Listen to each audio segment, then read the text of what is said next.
যে ন্যায় বিচার হলে কে বিচার পাবেন আমাদের বলেন?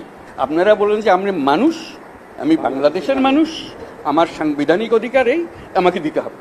সব সরকারের কাছে এটাই চাইবেন, আর কিচ্ছু চাইবেন না। আপনারা ধৈর্য ধরেন, করতে পারলাম কি পারলাম না সেটা পরে বিচার করেন। যদি না পারি আমাদেরকে দোষ দিবেন, এটাই হলো বিষয়।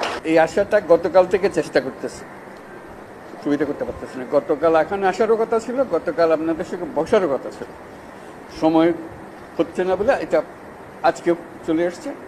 আজকে আরেক মিটিংয়ে এসেছি, সেই মিটিং দিয়ে বললাম যে এই কথা হচ্ছে কিন্তু কাজটা হচ্ছে না, আমরা এখনই যাবো।